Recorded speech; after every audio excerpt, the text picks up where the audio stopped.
further ado, our first lecture of this session is Javier Fernandez Contreras, who I know everyone is familiar with at HED, but for those who are not, Javier is the head of the Interior Architecture Department at HED. He will be lecturing today on the title Reality and Reconstruction, Drawings of Utrecht Town Hall by Eric Miralles. Thank you very much, Javier. Welcome and take it away. Okay, thank you, Kay. Thank you, Roberto. Hello, everyone. I will share my screen. So we get into that. Okay, do you all see my screen now? Is it good? No? Okay. So thanks for this introduction. The hypothesis of this lecture is to navigate through the project of the Utrecht Town Hall through the drawings of Eric Miralles. So since the title of the symposium goes from the page to the screen, we will be navigating through pages all the time. So pages of drawings, pages of a book I have recently published on the drawing methods and thinking system of Eric Miralles, and from there to the screen, which is what is shared. So what we see here is a drawing of the project of the Utrecht Town Hall that Eric Miralles made in 1997 for the project. So let me first introduce a bit the history of the building itself. We are in the Netherlands. We are in Utrecht. What we see here in this painting by Adrian Honit from the 17th century is a view of the Utrecht Town Hall from Stadspoortbrug, from the canal, basically. And we see a collection of different architectures, of different buildings with a domestic condition that are seen and portrayed from the main public space of the city of Utrecht in the 17th century. The Utrecht Town Hall was never thought of as a public building, actually. In the beginning, it was a collection of fragmented domesticities, of fragmented medieval buildings that started off as a sort of assemblage of constructions next to the activities, commercial activities of the canal in the city of Utrecht. And we really see here the first sort of assemblage of these medieval constructions that were medieval in their fabric, medieval in their condition, and also like in their identity. Throughout the 14th and the 15th century, a series of operations made that the Utrecht Town Hall came, or that the buildings, to speak more specifically, became a sort of were endorsed with a public condition, so to say. So with it, what we see here is basically like the collection of original houses that, as I said, they don't have the appearance nor the floor plan of a public building. They are more like a next of a series of houses next to each other and next to the activities of the canal. But during the 14th and 15th century, and particularly when in the 16th century, Utrecht was absorbed by the Spanish kingdom, Charles V, the Spanish emperor, decided to move to this collection of buildings two public programs, which were like the Justice Court and the City Council, the administration of the city. And that was really the foundational moment of the building as a public building with a representative condition for the city of Utrecht.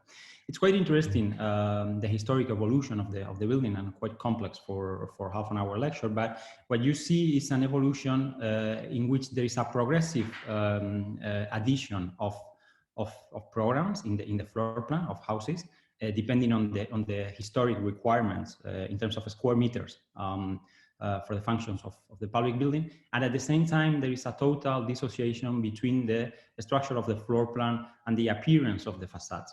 So we see that already from the 16th century, the facades were decorated, so to say, depending on the style of each time and depending on the representative ambitions of each governor of the city. No? To contextualize that a bit historically, we have to understand that facadism, the fact that facades were remade or decorated according to the style of each time, was normal practice already in the 16th century. Just to contextualize a bit on the European level, Andrea Palladio in 1549, he did just the facade of the Palazzo della Regione in Vicenza, which was a medieval building, and he added a Renaissance facade, for example. So what we see here is not that different. What renders the Utrecht Town Hall quite special is that the number of additions, modifications, operations that were operated both on the floor plan and the facade in different kind of timelines and with different strategies and identities was quite significant throughout the entire evolution of the building up until the 20th century. So the building that Eric Miralles and Benedetta Tagliabue would be confronted with in 1997, when a competition for the remake of the organization of the Utrecht Town Hall was called, was an assemblage of disparities, was an assemblage of exceptions, was an assemblage of tectonics that did not really match to each other with a consistency, with a coherence in terms of architectural program, architectural functions, circulations, etc. So what we see here is a building that from the outside has a neoclassic facade that was the latest addition made in the 19th century, then some fragments of typically Dutch houses.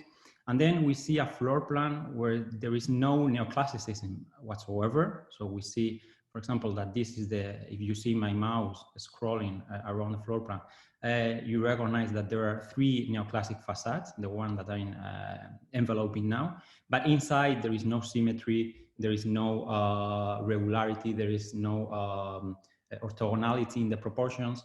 It's just at the core. I mean, the facade is just at the core. And then next to that, we see a series of typically Dutch houses, and then the latest addition, which is this rectangular building of the 20th century, which was the registry block.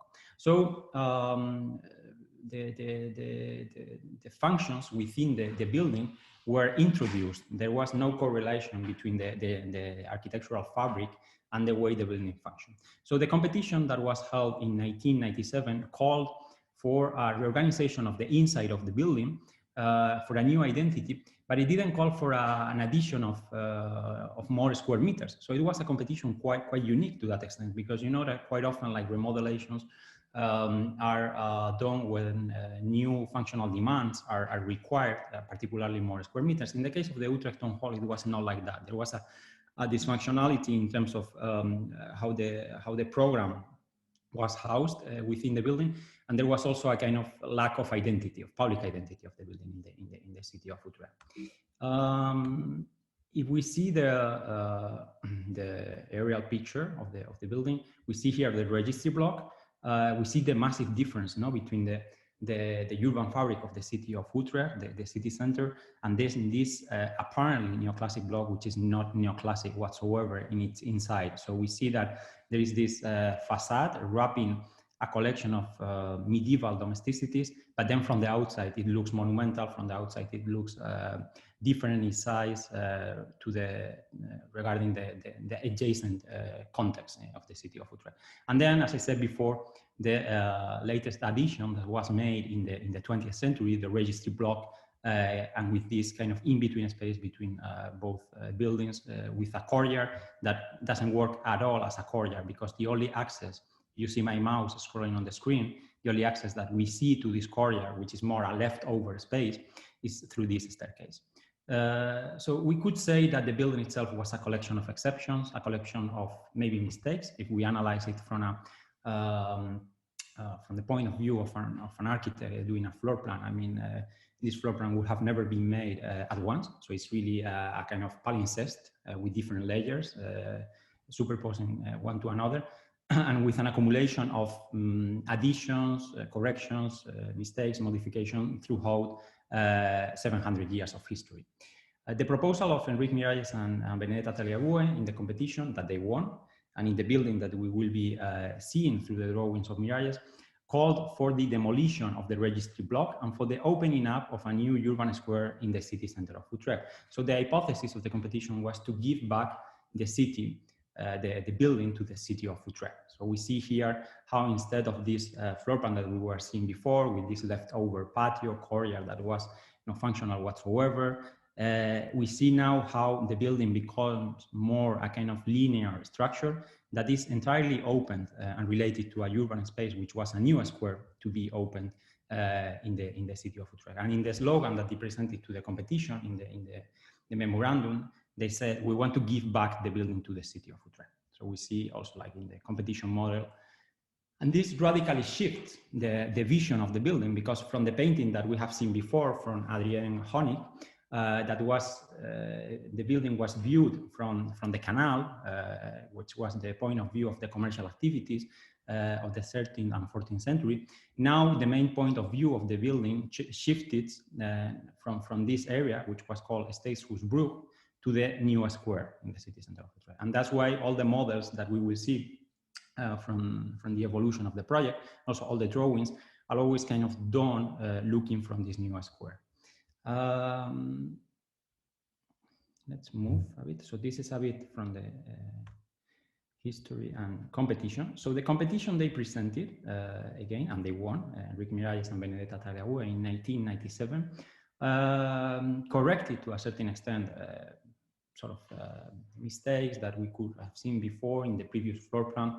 So for example, there was a certain regularity in the way the offices were to work, a certain standardization, also like the space around this kind of central volume was cleaned a bit so that it could recover a bit its presence in the fabric of the building. And then of course, there is this new square to which the building has to react and with which the building has to relate. And this will be all this space around the new square, how the old urban fabric, how the old architectural tectonics of a building whose history traverses 8 centuries of history relates to the square, is going to traverse all the versions of the project that we will see through the drawings of Eric Miralles. And then of course, we see how we recognize here the neoclassic facade, quite important. But we see also, and this is critical, and it will be absolutely fundamental in the evolution of the project, how there is an ambition to render transparent all the contradictions of the building.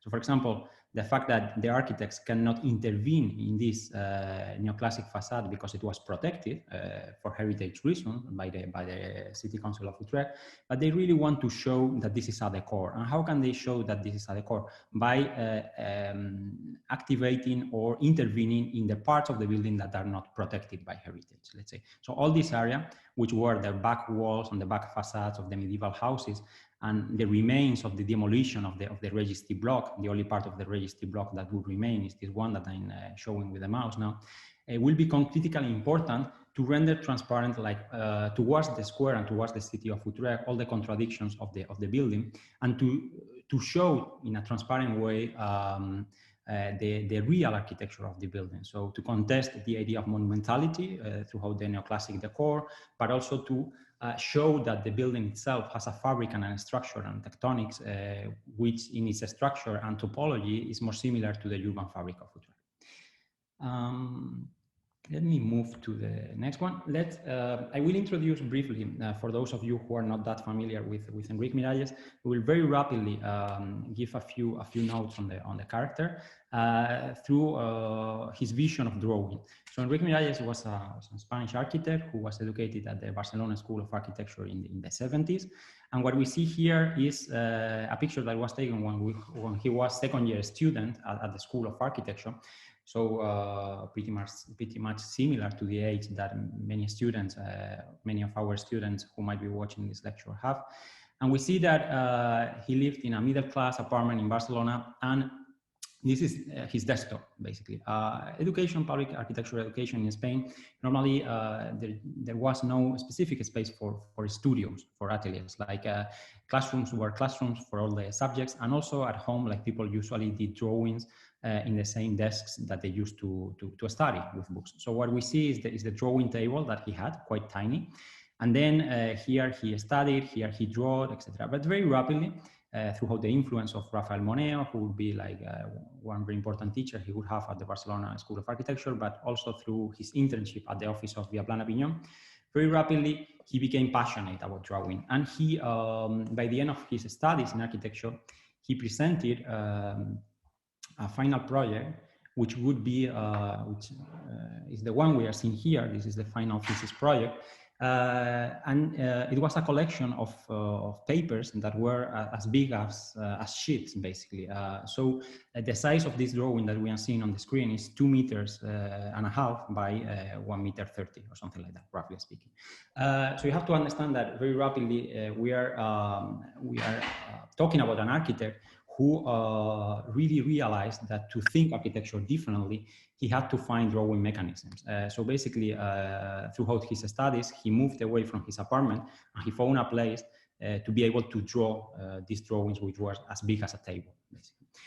He would abandon this way of drawing very rapidly, and he would come back to smaller sizes, but he would always keep an obsession for the precision in geometry and for the precision in drawing. Here again, we see another detail of his final project. And we see that in this case, like all construction details were incorporated to the 1 to 20 drawing. So there was no dissociation between 1 to 200 scale and then construction details. Everything was drawn with such a scale that allowed to incorporate all construction details into the main drawings.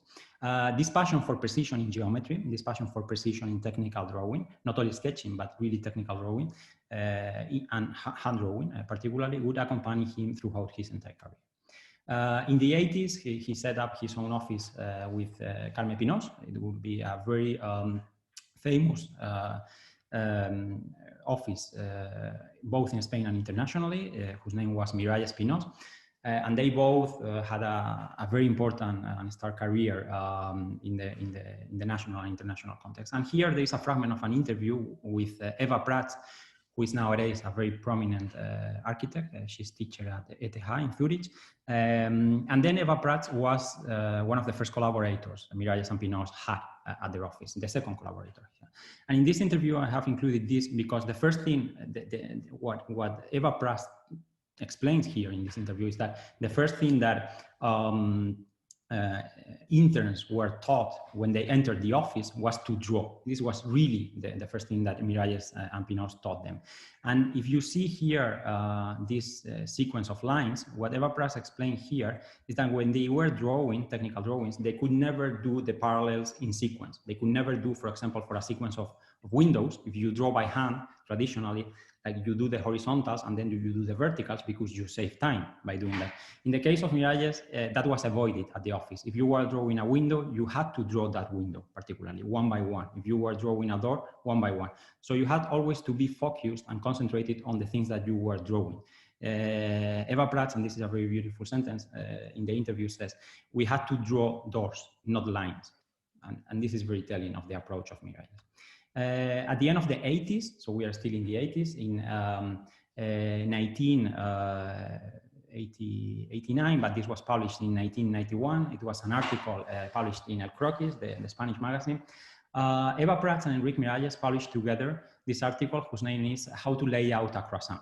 This became a kind of geometric manifesto in the subsequent architecture of Eric Miralles that he would develop independently and with Benedetta Tagliabue, his second professional partner and personal partner. We see this is quite important because what Miralles and Eva Prats as well learned by doing this article that came up as a joke is that any shape, any organic shape or geometry could be drawn with the precision of architectural plans. So we see like the contours of a croissant that was scanned because Eva Prats had the habit of eating croissants at the office every afternoon and sharing that with the colleagues. So Miralles once said as a joke, you should draw one of your croissants. And this triggered like this article and the reflection. And then how to draw with the precision of technical drawing a croissant? Well, you have to insert a series of triangles because triangle is the only geometry which cannot be deformed, which is always precise. Then you have to, from the sides of the triangles, you lay out like the different curves and geometries that are to be measured. And then all the sequence of lines, and this is also like quite important in the curvilinear geometries of Miralles, are always sequences of fragments of circumferences and straight lines, never splines, never random curves, etc. There is a simplicity in the geometric code that renders also simple, like the construction of architecture in reality. So we are very far away from Zaha Hadid or from Greg Lynn or from digital geometries. No, this is analogic geometry. In the same way Alvar Aalto would do. For example, if you check the geometries of Alvar Aalto, there is always the same criteria. It's always like as a succession of fragments of circumference and straight lines. This we can, okay. In the 90s, as I said, Eric Miralles would break up with Carme Pinós, and then he would set up another office with Benedetta Tagliabue, his second partner, which would be Miralles Tagliabue. And then at the office, it would be mainly Miralles, the responsible for drawing. So this is quite unique because architecture offices, as the one we see here, this picture was taken at a moment when they had around 30 collaborators at the office, but it was always Miralles that was doing the hand drawings. And not only sketches. We see that when offices grow bigger, quite often, like architects get away from drawing, they do some sketches, and then they pass them to collaborators, and then they draw them digitally in the computer, or they do models. In the case of Miralles, like absolutely all the projects that he did from the time he was a student at the school, to the projects he did with Carme Pinós and the projects he did with Benedetta Tagliabue, he was responsible for hand drawing, both sketches and technical drawings. And this allows us to see the evolution of the architecture of Miralles through drawing in a personal capacity, but also in a very unique way. There is, and this is the hypothesis that we will be checking today in the Utrecht Town Hall, there is an incorporation of the way of drawing to the geometry of the architectural floor plan, and by extension to the geometry of architecture. In the final part of his career, in the final part of the 80s, but also throughout the 90s, Miralles would always draw in sizes ranging from A5, from tiny size like this one, like an A5, to A3. A5 for sketching, really, like as if they were notebooks, and then A3 for technical drawings. It's very rare. The park in Mollet has an A2 drawing, for example, which is bigger, but most projects from the 90s were always hand-drawn in sizes ranging from A5 to A3. So here we see he would always draw on onion skin paper. This is very important. One layer on top of each other. So it's a sedimentary process of drawing. It's a kind of an accumulation of successive transparencies that allow to get rid of some constraints, but also like to create some operative freedom through drawing, basically. There is a very poetic sentence by Miralles that says, drawing in successive layers allows me to get rid of the constraints of the site. You have to remember all the constraints we just saw in the floor plan of the Utrecht Town Hall, and now we will see how through different drawings he will get progressively rid of the constraints of the original architectural fabric. So we'll navigate you very rapidly, and then we will see the details, and then obviously I will finish, we don't have a lot of time, but you have to understand that for the Utrecht Town Hall, at a time when Miralles and Tagliabue had around 40 collaborators at the office, it was 1997 and 1998, Miralles did more than 500 drawings, hand drawings himself for this project that go from sketches to technical drawings. This is very significant. So the final floor plan that we will see of the project is a result of a way of drawing with the hand. And this is what I said, that there is an incorporation of the kinetics of the hand, of the energy of the hand to the architectural geometry. So in the first sketches, what we see is that they are colorful, they deal with the different programs, he uses colors to differentiate different functions, and they are tiny sizes. So what we are seeing here are A5. But then very rapidly, once the functions have been allocated in different corners of the space, he gets into, let's say, black and white drawings, linear drawings with no colors, where there is an obsession with geometry, basically, with the way circulations are addressed, with the way the partitions are solved, with the way like the curves are structured in the building. And we will see that the original geometry of the building is progressively obliterated, is progressively eroded and associated with a new geometry, which is the geometry that is the result of the hand drawing of Enrique Miralles. What we are seeing here in the sketches, they were 1 to 400. Here we are seeing drawings which are 1 to 200.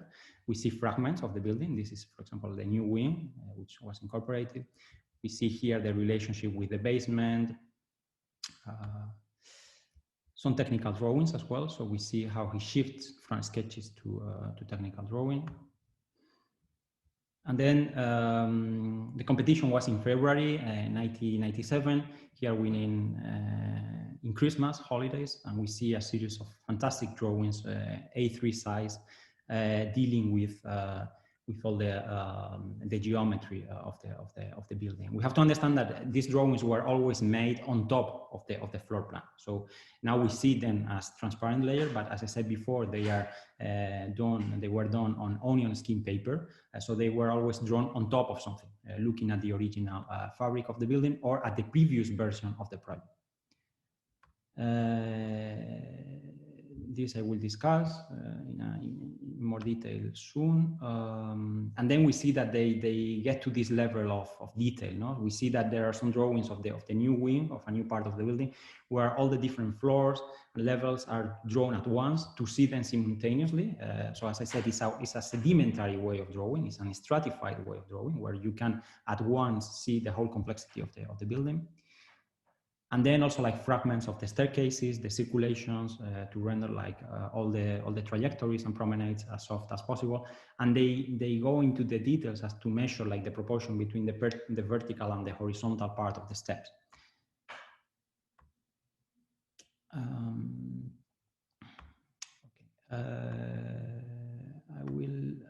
I will, as I said before, like this, we are going to see very rapidly 5 versions of the project, and then I will finish through this drawing. So right after the competition, this was the first version that was developed in April 1997.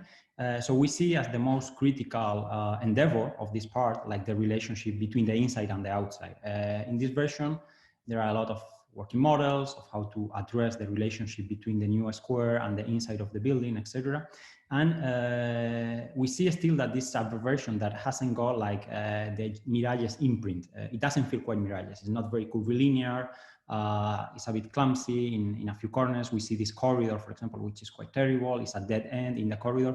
There is not a linearity in the connection between one part and another. You also have to understand in the section of the building that the levels and the heights of the different buildings were different from each other. So that's why we see here that this connection is a dead end in this corridor.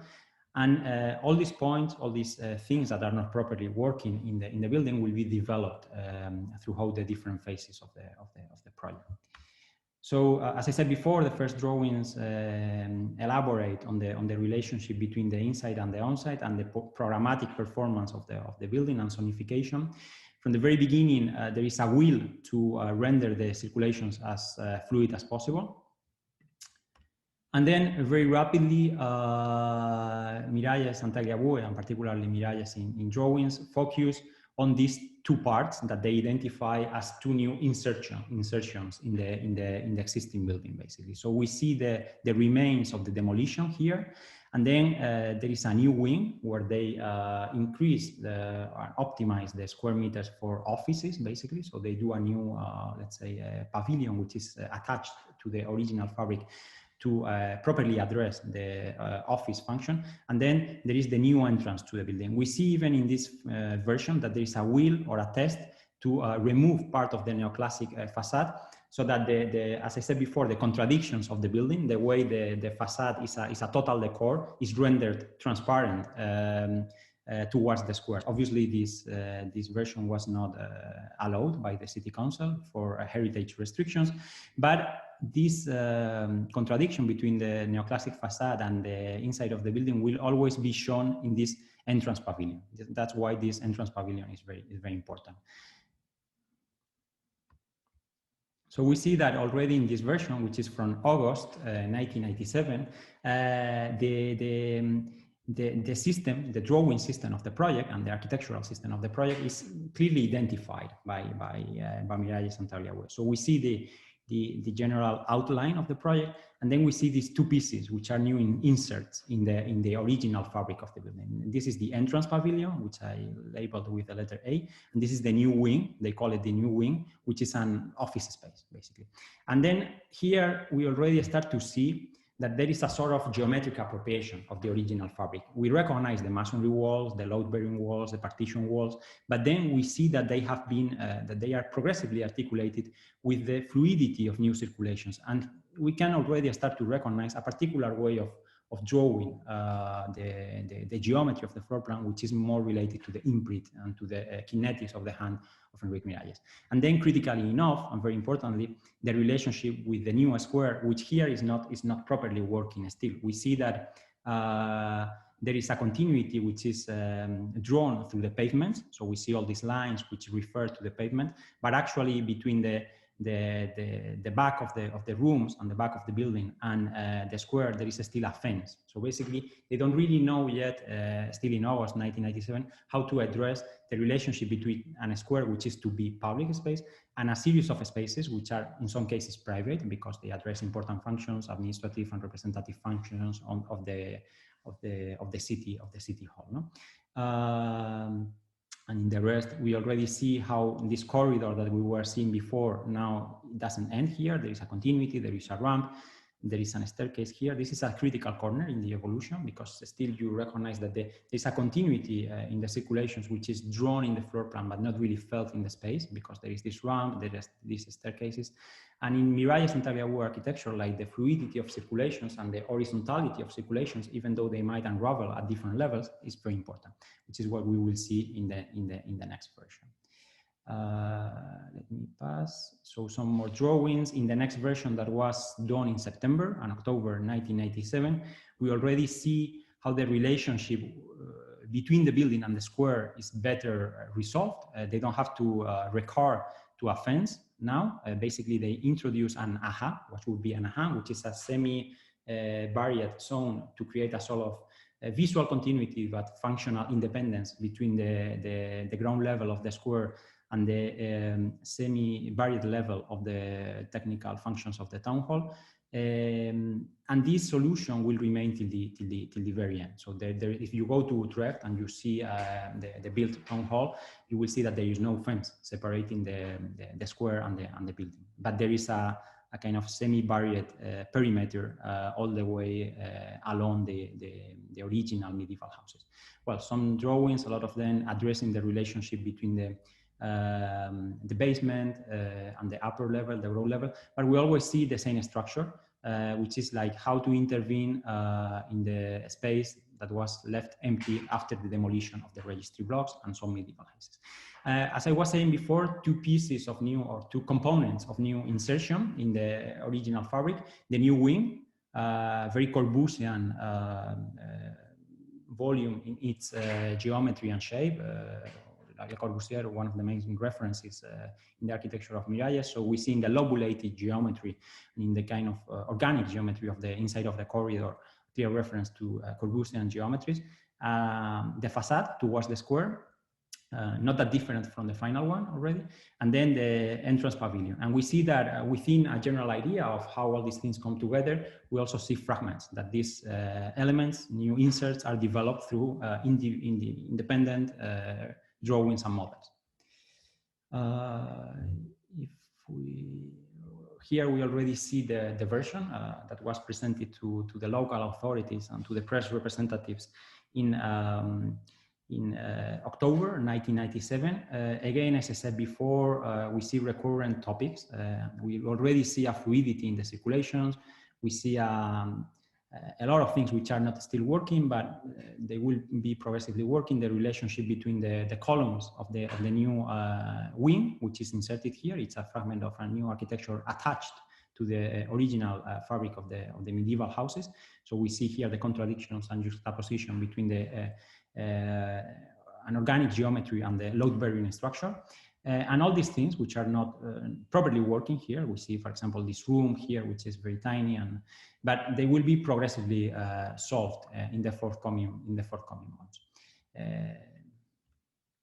And then in one of the final versions, the one that was developed in December 1997 and in Christmas time, Benedetta Tagliabue once said to me that after Christmas dinner that year, at 12 p.m., Miralles went back to the room to keep on drawing this. So even at Christmas dinner, he developed some of the drawings that we are seeing on the screen. So there's a passion for envisioning architecture through drawing. And again, the critical topic of the relationship between the entrance of the building and the square comes back, and how that relates to the circulations inside of the building.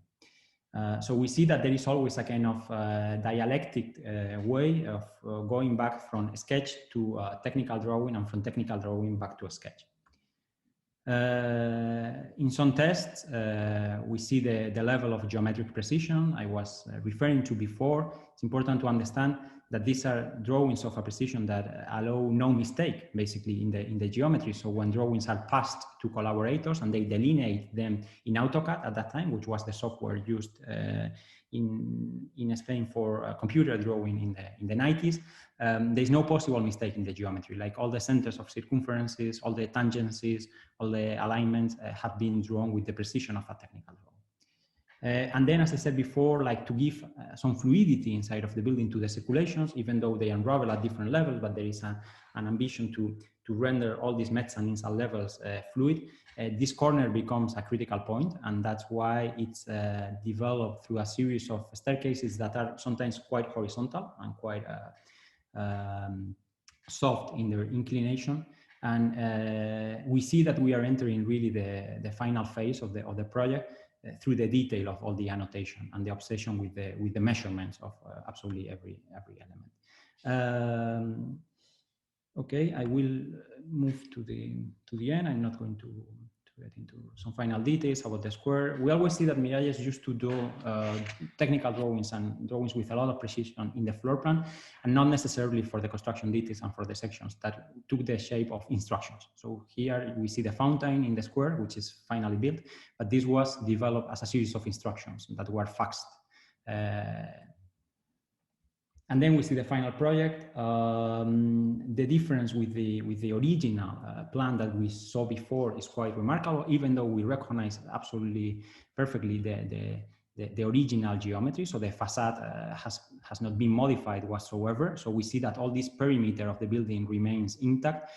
However, all the inside of the building and of course all the relationship with this new square is totally new. So we see that the load bearing and partition walls have been somehow respected, but then all the new circulations, all the new openings, etc., is a calligraphy that has been drawn through the lines of Miralles. And we can properly use the word calligraphy, you know, because it's a handwriting basically on the architectural floor plan.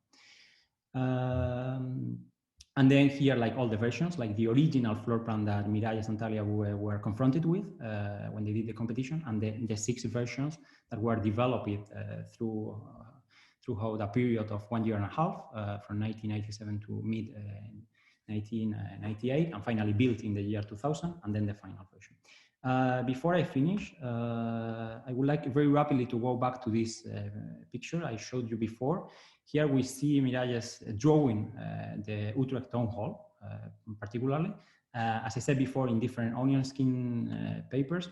And then I would like very rapidly to contextualize a bit the building. As I said, also like this very important article, the How to Lay Out a Croissant. And then we will see, after Miralles and Eva Prats wrote this article, Miralles really felt he had the capacity to almost turn any geometry into architecture. He really was skilled at drawing, and he started to do a lot of organic geometries in his projects with Talia, where we will see a lot of curvilinear lines, but we will also see a lot of incorporations, basically. So here we see like the ships or the vessels. Here we see the geometry of a Taurus. Here we see the embryo, the ecography of the first daughter that Miralles and Talia had that becomes the floor plan of a project. So there's a kind of hybridization between the encounters of everyday life and how they are incorporated to the architectural floor plan. And everything is filtered through the way of drawing, of hand drawing the floor plan. No? Here we see the floor plan of the Parc des Colors in Mollet del Vallès, where a lot of fragments are literally copied from David Hockney's painting, etc. And then, as I said in the beginning of the presentation, all these drawings and all these projects are hand-drawn from sizes that go from A5 to A3. And that's why, in some cases, if we look in detail at a lot of projects, and if we compare them as if they were drawings, not necessarily plans, but drawings, we can see that there are a lot of families, of geometric families or geometric types that are repeated across very different projects in different sizes, contexts, scales, etc. As I said, if we take different projects and we compare them as drawings, for example, we can imagine, or we can take the hypothesis that they've been drawn from an A5, we see that there are gestures that are repeated across different places. Just to give you an example, this would be a geometry that could be called the head and the tail, to use a technicism of Alvar Aalto's architecture. And we can see always this head that is repeated. No? Well, here is only the head, for example. But these are entirely different projects in size, in program, in context, in history, etc. This is a museum in Zaragoza. This is a library in Palafolls. This is a table, which is very well known, the Ines table. This is a skyscraper, so it's not a horizontal building at all. This is the horizontal part, and this is like the tower, which is the Gas Natural Tower in Barcelona. This is a pergola. This is just a pergola. So what we see is just the outline of metal cables in the Diagonal Park in Barcelona, and this is an auditorium in Copenhagen. This applies to other geometric types, and we could elaborate on all the geometric types by Miralles throughout his entire career. But I would like to finish and to conclude with the geometric type of the horseshoe shape, which is the one in which the Utrecht Town Hall can be inserted. As I said before, we have seen that we started off from a building that was a sort of accumulation of architectural fabrics throughout 800 years of history, but then throughout 500 drawings, in a way Miralles appropriates the building from a geometric perspective. And we really recognize the final result as one type, as one geometric type belonging to the geometric types of his architecture at large, no? Which could be called the horseshoe shape. So we see here the Utrecht Town Hall, but we see here the Venice Architectural School, the project that was never built. This is a school in Hamburg. This is a church in Rome that was never built. This is a piece of furniture. So as I said before, the size varies enormously. This is a house in Spain, and this is a museum in Tenerife. Obviously, if you see the final results as models or as built projects, the difference disappear completely, because the size varies, the context, the section, for sure, there's an enormous difference in the section, which is applied to each footprint, to each geometric type. But if you look at them as drawings, you can really understand that they come from the same source, from the same geometric DNA, which is the hand drawing of Eric Miralles. Thank you. Thank you, Javier, for an intense and well-placed lecture. Quite a lot to go through, but so nice to see hand drawings, something that seems almost like ancient history for many of us, I can assume, but you're actually quite right in pointing out that this is merely 20 or so years ago. I'd like to open up then for our master's student representative, Nina Delia, for questions. Thank you, Nina. Hi, thank you, Javier. I really enjoyed the presentation. I also really enjoy your book. And I think it's super interesting how you merge all these creative process with the theoretical realm. And I also think that something very important is like, what's the, how this thesis, how all these years of research, they get materialized, no? So I know that around 2018, the town hall had to have some modification for being like more, for energy reasons. And I don't know if you can share with us how your thesis was used to do these renovations. This escapes, it's a very nice question, thank you, Nina, but this escapes me a bit. What I know is that Benedetta Tagliabue, when they were called by Utrecht Town Hall to do the renovation or to give their viewpoint about the renovation, she called me and she had a copy of my PhD, not of the book, because the book has been recently published.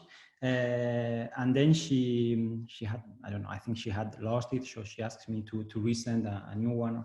But basically, I know that at the office they used it as a reference book for reading the history of the building, which for me was quite touching, I would even say, because obviously the most important expert to that extent on the building is Benedetta Tagliabue, who is also like co-author of the project.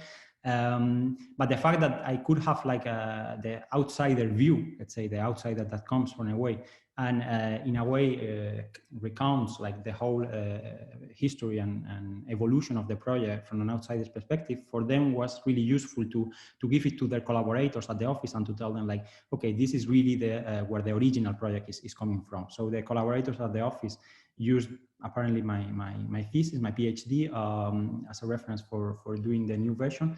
How that was formalized, I think that the final version of that renovation project you are referring to was not finally made by Benedetta, as far as I know. But what I know is that for me, the way you relate to architectural media and drawings in particular as an outsider is very peculiar, because when I did my PhD, I interviewed a lot of people who had worked on this project. So I interviewed Benedetta for sure, but I also interviewed Ricardo Flores, who was the project leader of this project at that time. He's the partner of Eva Prats. So nowadays, if you check Flores Prats, the architectural office, it's both partners who were former collaborators of Miralles.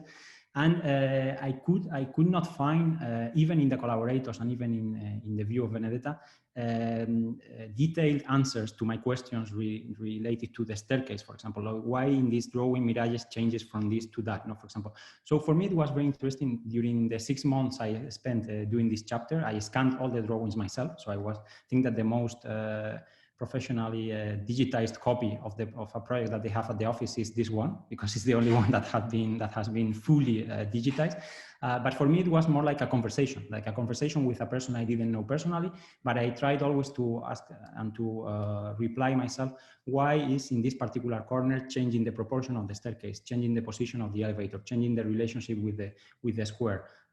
Some answers I could get them from my collaborators, some others I couldn't. So you have to hypothesize on this question. And I did that through drawing. So it's a very beautiful dialogue that you establish with a person who is no longer alive through, not through the words which would have been written in a textual way, but in a graphic way, in the form of drawings. And this for architects is very important. One of the most important media for architecture is drawing by far. Thank you very much. I don't know if we have time for another question. A short one, sure. Go ahead, Nina. Okay, so my second question. I'm like super interested in, you were analyzing someone else's methodology, no? But what was your own methodology to do research on this topic that is super interesting? Yeah, when you this is again a very good question. Like I was a bit anarchist, so to say. So I didn't follow like when you do a PhD, there are sometimes like you do like in doctoral schools like research methods and methodologies, etc. What I decided when I started my PhD was not really to read a lot of bibliography, basically, which is in a way a sort of a reaction to a traditional approach, you could say, because one of the first things you do when you start a PhD is like to gather all the bibliography and to go through it before like you start making hypotheses, etc. But there is a part of reading which is quite consistent and ambitious and which is particularly associated to the kickoff of a PhD. In my case, it was rather the opposite. I decided to gather all the available graphic material which had been published up until the year 2008, which is when I started, or 2009. So I gathered like all the photography of models, all the drawings that were published in Japanese, Spanish, media, etc. I scanned everything. I did like super consistent, you could say like taxonomies in the way like biologists do taxonomies of a species. So I put the dates, etc. And I printed like super large scales, 2 meters long posters at home, where I could see the evolution of the geometry, the evolution of the way of making models, the evolution of architectural photography, the collages. Also, there are a lot of collages by Miralles, etc. And from that graphic material, I started to make my own hypothesis, like to say, like, okay, for example, like what I just showed, like this kind of geometric types that I called with the name horseshoe or the head and the tail, etc. These comparisons come from the very beginning of my PhD. And then I started to read all the published material, which is specifically articles and books on Miralles, but then also like bibliography about representation, architecture and media, drawing, etc., which helped me develop like the theory of the PhD. But but I didn't want to be biased by previously written material. And this gave me a lot of freedom, actually, to make my own hypothesis. Thank you very much. Really, the book is amazing and super inspired, I think, like for now that we're doing our thesis also. So thank you very much. Thank you. Thank you, Nina, for well-researched questions. And thank you very much, Javier, for the lecture and the very inspiring manner in which you conducted research. Whether it be called anarchist or drawings first, make drawings great again, I'm not sure, but thank you very much. Introducing our next speaker today, an alumni of HED, actually, from 2013. So interested to hear her whole view on this, on what life has been like after